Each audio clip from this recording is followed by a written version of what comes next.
Bismillahirrahmanirrahim. Assalamu alaikum. Dear students, welcome. I am Fakhr Zaman. In today's lecture, we will discuss unit number 4, Nonverbal Communication and Teamwork, course code 8415. In this unit, we will discuss basic of English grammar, parts of speech and sentences, nouns, pronouns and adjectives, verbs and adverbs, prepositions, conjunctions and interjections. In mechanics of writing, we will discuss external marks and the comma, internal marks, abbreviations, capitalizations and number expression. First of all, I'm going to talk about parts of speech and sentences. Speech. Every word in a message has a use. Familiarity with the parts of speech will help you choose appropriate words. The 8 parts of speech are: a noun, name a person, place or thing. Car, girl and clock are examples of noun. A pronoun takes place of a noun. She, he and they are examples of pronouns. An adjective describes a noun or pronoun. Big, red and cool are examples of adjectives. A verb is a word or phrase that describes the action, state of being or condition of a person, place or thing. Run, is and talk are examples of verbs. An adverb describes a verb, an adjective or another adverb. Quickly, late and now are examples of adverbs. A preposition connects a noun or pronoun to other words to form a phrase. To, from and for are examples of prepositions. A conjunction joins words, phrases or clauses. And, but and so are examples of conjunction. An interjection expresses surprise or strong feeling. Oh and help are examples of interjections. Sentence. A sentence is a group of related words that contains a subject and a predicate and expresses a complete thought. The sentence is the core of all communication. When forming sentences, the parts of speech are arranged into subjects and predicates. Sentence subjects. A subject of a sentence is the person who is speaking, the person who is spoken to, or the person, place, or thing spoken about. A simple subject is the main word in the complete subject that specifically names what the sentence is about. The simple subject of a sentence is never in a prepositional phrase. Sentence predicates.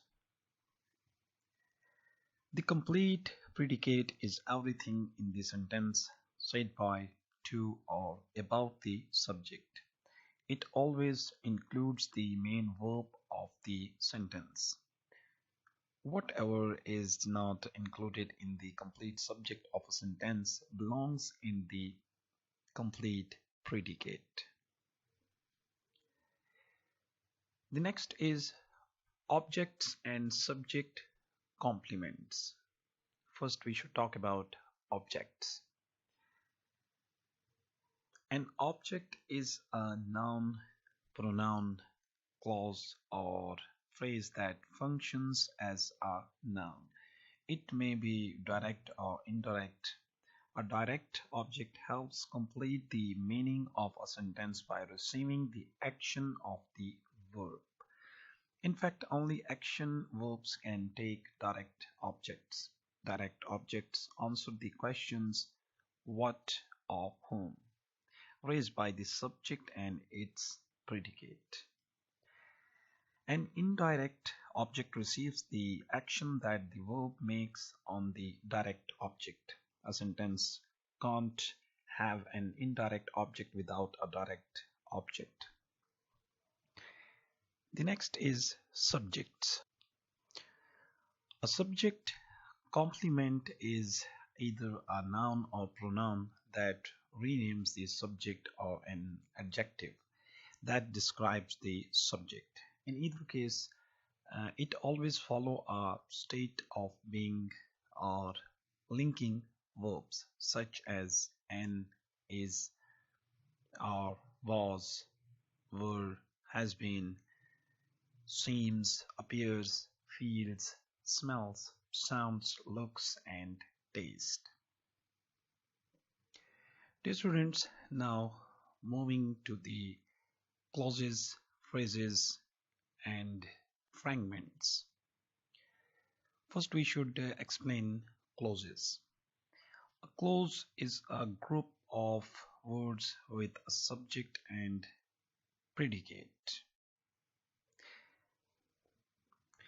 An independent clause can stand alone as a complete sentence. A dependent clause must be attached to an independent clause to make sense. For example, independent clause. One of our sales managers has developed an excellent training manual. Dependent clause, which we plan to use in future training sessions. Complete sentence. One of our sales managers has developed an excellent training manual, which we plan to use in future training sessions. Next is phrases.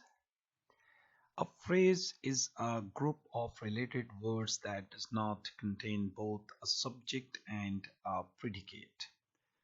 A prepositional phrase is a group of words that begins with a preposition and ends with a noun or a noun substitute. Fragments. A fragment is an incomplete sentence that may or may not have meaning. Fragments that have meanings in context, good luck on your trip, can be used in business messages. However, don't use fragments that have no meanings.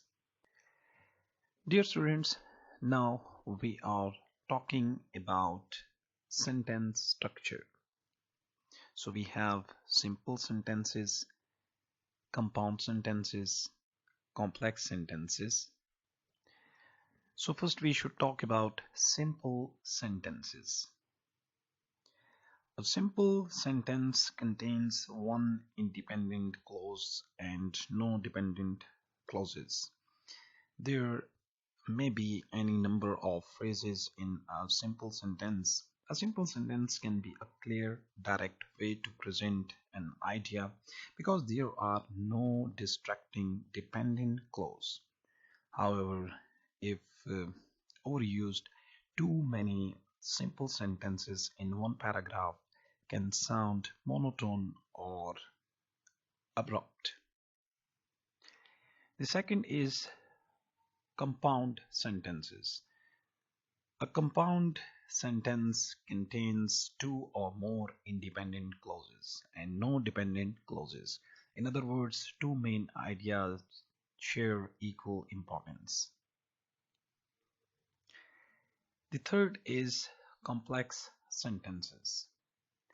A complex sentence contains one independent clause and one or more dependent clauses. The less important or negative ideas can be de-emphasized by using a complex sentence structure.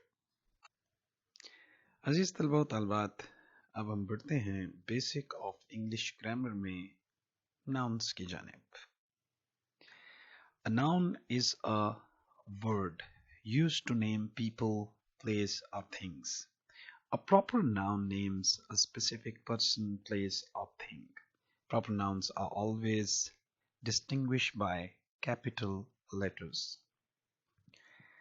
A common noun is a word that identifies a person, place or thing in a general way. Girl, team, rock and car are examples of common nouns. Common nouns can be made up of more than one word. The nouns are called compound nouns. Singular and plural nouns. First we should talk about singular noun. A singular noun is one that refers to one person, place or thing. A plural noun is one that refers more than one person, place or thing. Many plural nouns may be formed by adding s to the end of the singular form. Examples of these nouns are books and guys. Some plural nouns are formed by adding es to a singular noun that ends in s, x, z, shch or o. Examples of these nouns are lenses, taxes and potatoes. Some plural nouns are formed by changing ay at the end of the word to I and then adding es. Example of these nouns are cities and territories. Some nouns have irregular plural forms. These nouns are formed by changing letters in the word. Example of these nouns are man and min, child and children, foot and feet. Some nouns are always singular. Examples of these nouns are advice and information. Some nouns are always plural. Example of these nouns are pants and goods. A collective noun such as tribe or jury represents a group that usually acts as a single unit. These words are treated singular nouns. The jury eats in the cafeteria at noon. The next is possessive nouns. Possessive nouns are one that show ownership. To form a possessive noun, add an apostrophe plus s to a singular noun.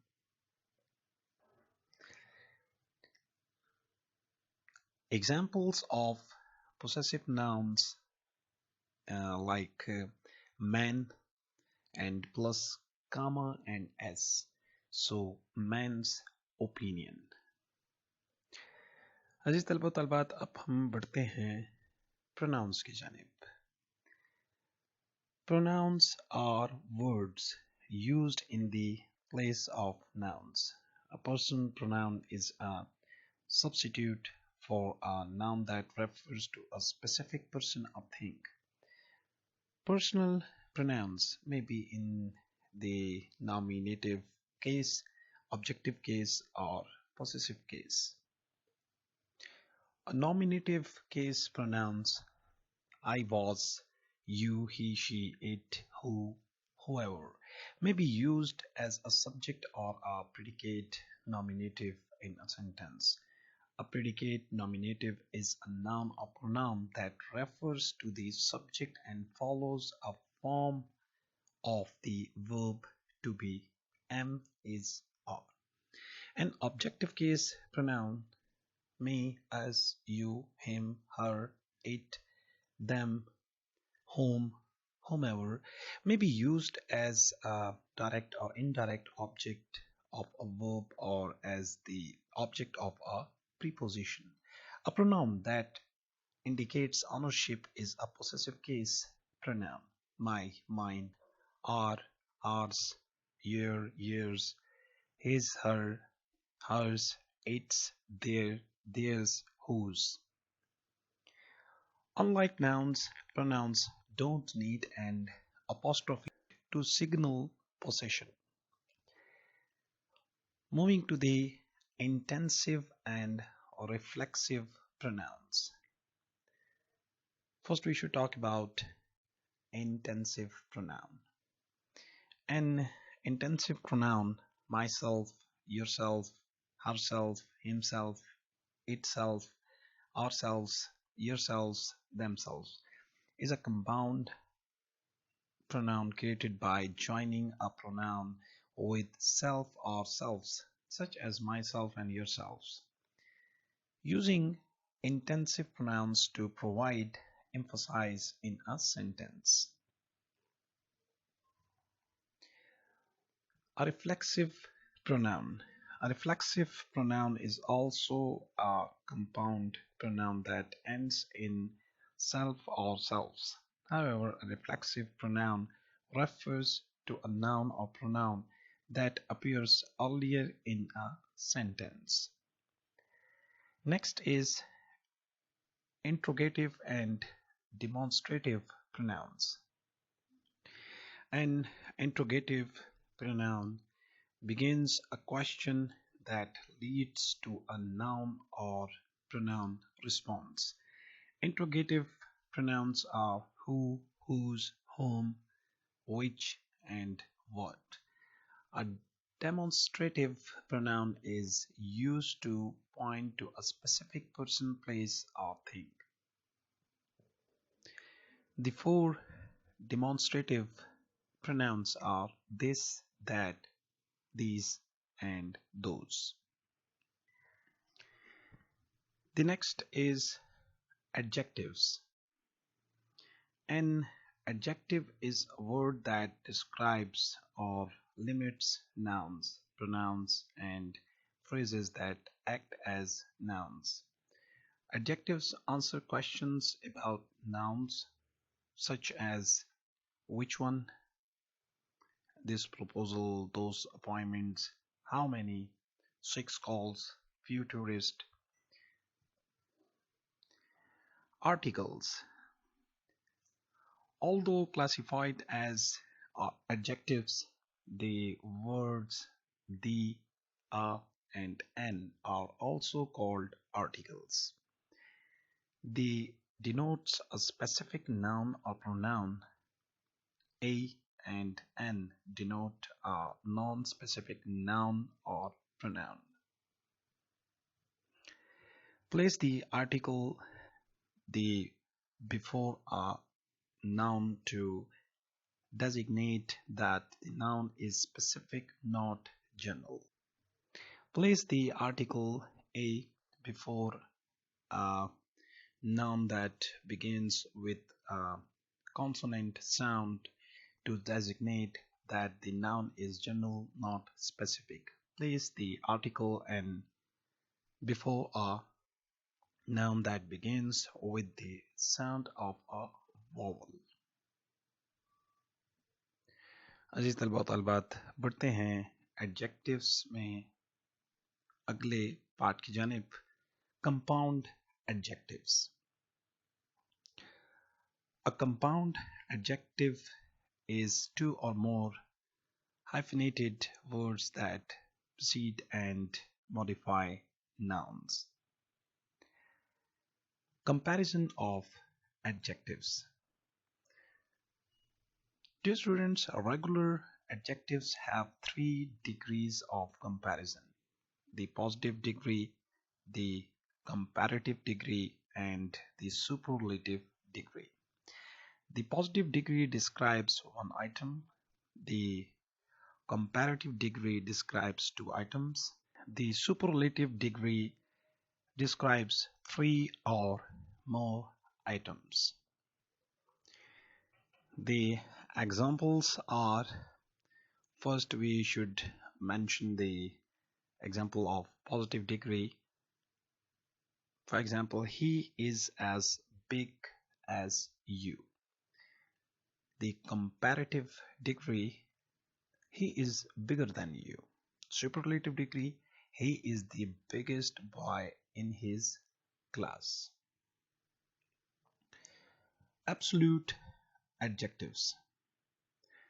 Some adjectives cannot be compared because they don't have degrees. They are already at their highest level.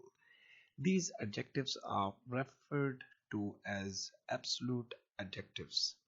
Some examples of absolute adjectives are immaculate, perfect, square, round, complete, excellent, and unique. When you use these words in your sentences, use them alone or precede them with the terms more nearly or most nearly. The next topic is verbs. A verb expresses action, a state of being, or a condition of the subject of the sentence. No sentence is complete without a verb, and some sentences have more than one verb. There are two types of verbs. First, action verbs. Second, linking verbs.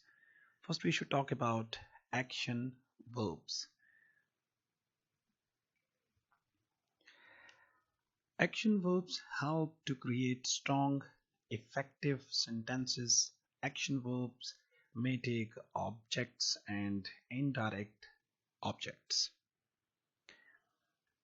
In linking verbs, we have a state of being linking verbs and a condition linking verb. So first we should talk about the state of being linking verbs. State of being linking verbs, sometimes called to be verbs, don't have objects or indirect objects.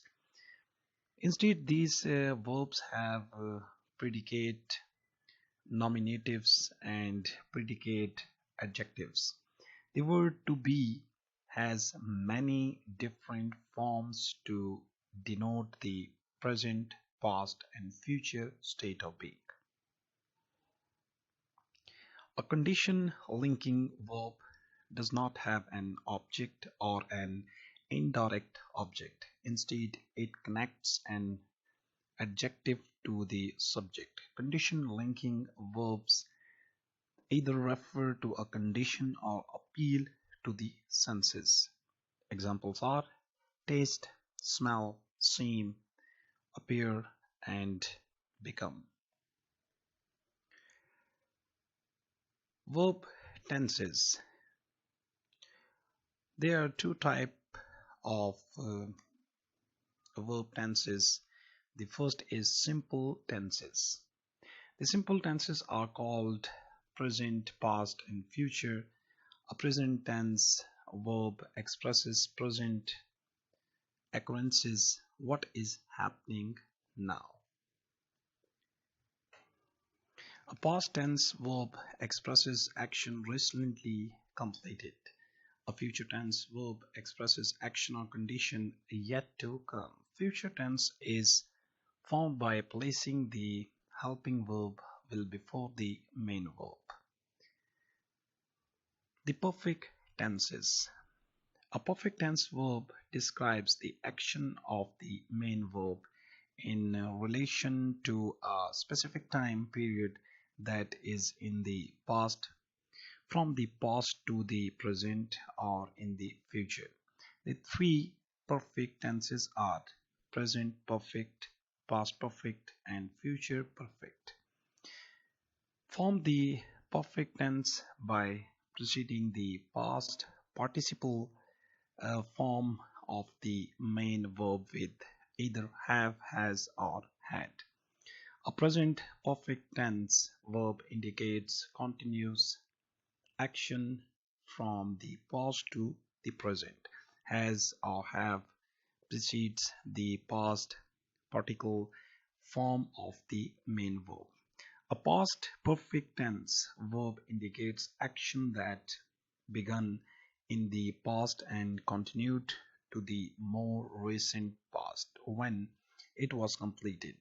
Had precedes the past participle form of the main verb. A future perfect tense verb indicates action that will be completed at a specific point in the future.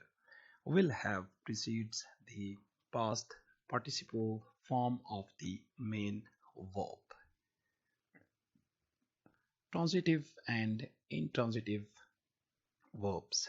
First, we should talk about a transitive verb. A transitive verb is a verb that must have an object to complete the meaning of a sentence. Intransitive verb. An intransitive verb is a verb that does not need an object to complete the meaning of a sentence. Active and passive voice. Active voice means that the subject of a sentence is doing the action. Passive voice means that the subject of a sentence is receiving the action. Passive voice is more indirect than active voice. अजीज तलबा व तलबात, अब हम बढ़ते हैं adverbs की जानिब. An adverb is a word that modifies an action verb, an adjective, or another adverb. Most adverbs end in ly. An adverb answers the questions how, when, where, how often, or to what extent. Now we are talking about modifying verbs, adjectives, and other adverbs. Adverbs modify action verbs but not linking verbs, because the adverbs modify action verbs and verb phrases that include action verbs. Adverbs such as never or always frequently appear in the middle of verb phrases. Conjunctive adverbs. A conjunctive adverb is a transitional word that joins two independent but related sentences. Examples of conjunctive adverbs are therefore, moreover, however, nevertheless, and furthermore. Comparison of adverbs. Adverbs have 3 degrees of comparison: positive, comparative, and superlative. The next topic is prepositions. Prepositions. A preposition connects a noun or pronoun to other words to form a phrase about, after, at, before, below, between, from, for, into, on, under, and up are examples of prepositions. Conjunctions. A conjunction is a word or phrase that joins two or more words, phrases, or clauses. Examples of conjunctions are and, but, either, or, and when. Different types of conjunctions are used to join words, phrases, and clauses. Coordinate conjunctions. A coordinate conjunction joins words, phrases, and clauses that are the same part of speech. These words, phrases, or clauses are considered to be equal in rank. The coordinate conjunctions are for, and, nor, but, so, or, and, yet. Correlative conjunctions. A correlative conjunction also connects words, phrases, and clauses of equal rank. However, they are always used in pairs for emphasis. Examples of these conjunctions are both, and, neither, nor, either, or, and not only but also. These are the examples. Next is subordinate conjunctions. A subordinate conjunction joins elements of unequal rank. Dear students, next is parallel conjunctions. For messages to be clear, sentences should use parallel construction. A construction that is not parallel will have a conjunction that joins unmatched elements. अजीज तलबा व तलबात, आप बढ़ते हैं next topic की जानिब जो कि हम बेसिक ऑफ इंग्लिश ग्रामर में पढ़ रहे हैं. नेक्स्ट है interjections. And interjection is a word or expression that has no grammatical relationship with other words in a sentence. And interjection is used primarily to express strong emotion. In specific situations such as sales, promotions, interjections add color and vitality. Dear students, अब हम बढ़ते हैं mechanics of writing की जानिब. तो उसमें हम सबसे पहले पढ़ेंगे external marks and the comma. Punctuation tells your readers where one thought ends and the next begins. It clarifies and adds emphasis. Punctuation includes external marks such as periods, question marks, and exclamation points. Internal marks such as comma, semicolons, colons, quotation marks, parentheses, dashes, apostrophes, and hyphens. First, we should talk about the period. A period is a punctuation mark used to signal the end of a sentence or an abbreviation. It is also used after numbers or letters in a list. Question mark. A question mark is a punctuation mark used after a direct question and after each part in a series of questions. The response may be a single word or it may be one or more sentences. The exclamation point. An exclamation point is a punctuation mark that shows strong emotion. It may follow a word, a group of words, or a sentence.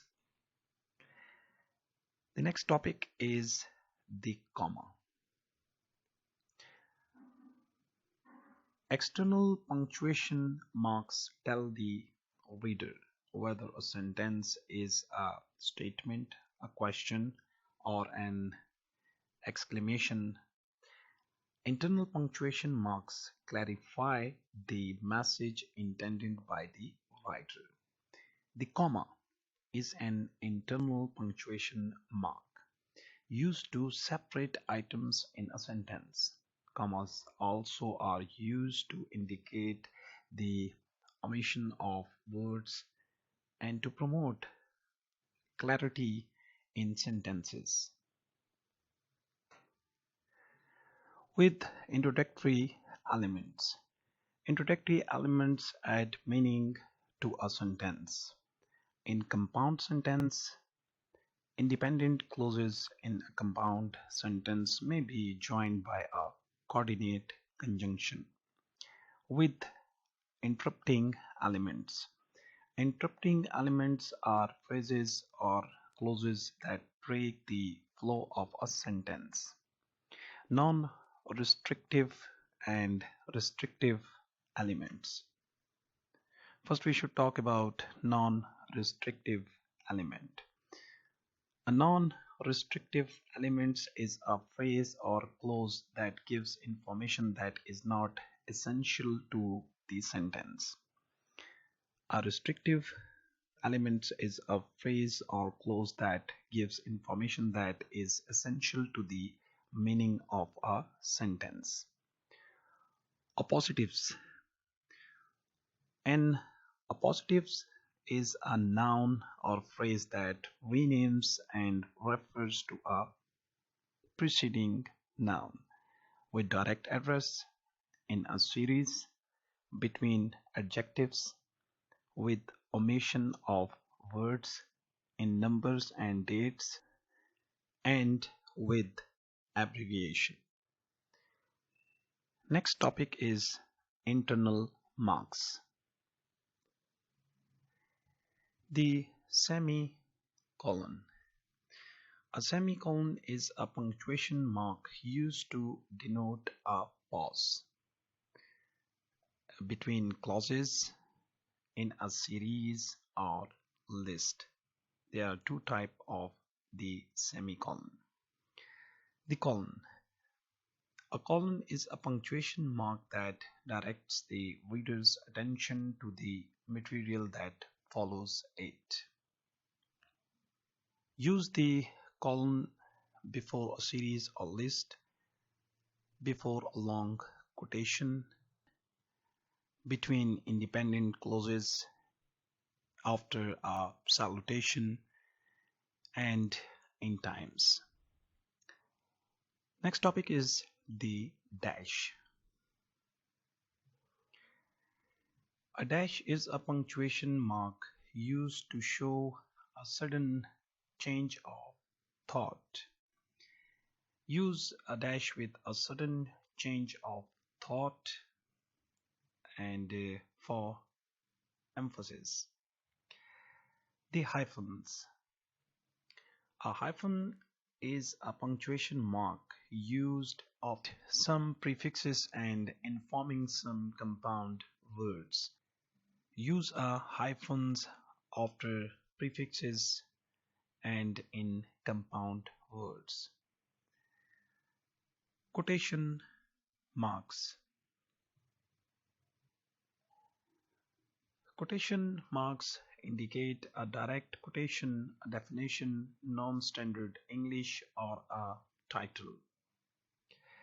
Use a quotation marks with quotations, with definitions and non-standard English, with titles, with other punctuation marks. The next is parenthesis. A parenthesis is a punctuation mark used in pairs to set off non-essential words, phrases, or clauses.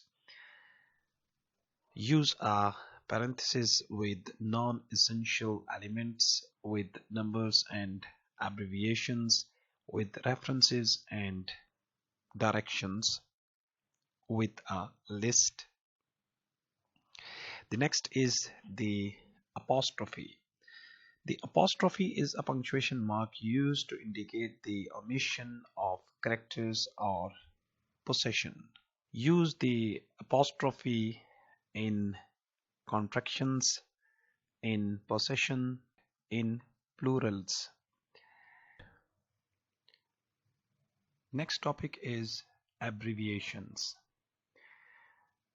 An abbreviation is a shortened form of a word or a group of words.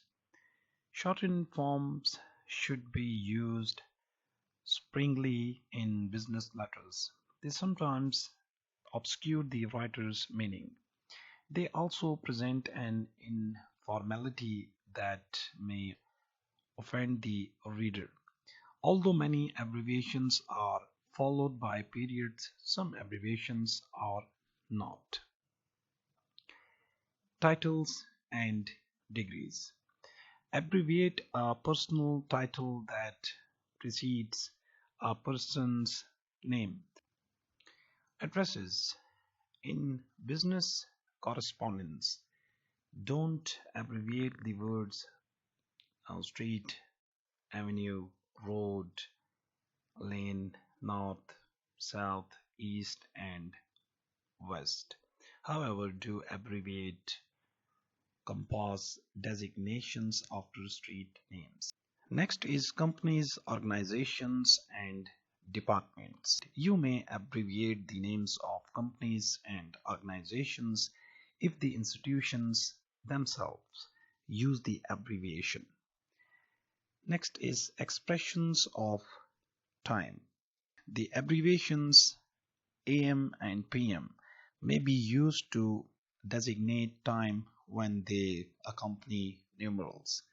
The abbreviation AM stands for the Latin term anno meridian.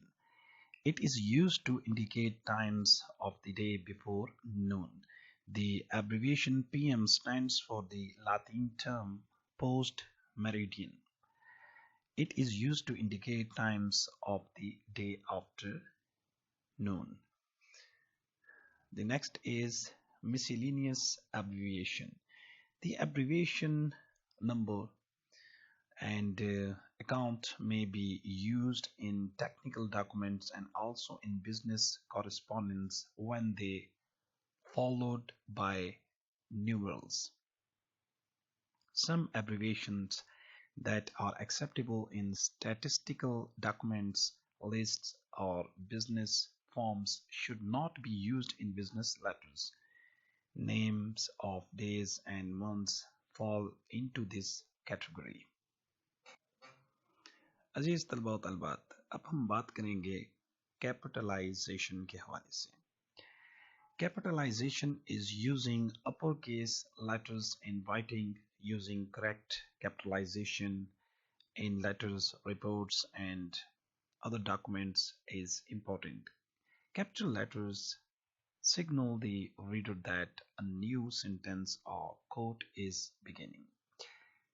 They also signal proper names, title, and headings. Capitalize the first letter of the first word of a sentence. Capitalize the first word of a direct quotation. Capitalize the names of specific people, places, and things. Capitalize all titles of family members when they are used as proper nouns.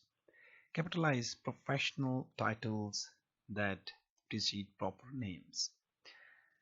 Capitalize compass points north, south, east, and west only when they refer to a geographical area or a definite region. Capitalize most nouns that precede numbers or letters. Exceptions to this guideline include line, paragraph, verse, size, page, and note. In a letter salutation, capitalize the first letter of the first word, the person's title, and the proper name. Capitalize the first word in a complimentary clause for a letter. The last topic is number expression. Number expression is the way numbers are written as words or numerals. Numbers generally are written as words in very formal documents, wedding invitations, and in some literary works. Numbers are shown as words or numerals in business and personal writing depending upon the number and its use. Dear students, thank you very much. In today's lecture, we talked about nonverbal communication and teamwork, unit number 4, course code 8415. Thanks for all of you. Now we will meet in next lectures. Till then, Allah Hafiz.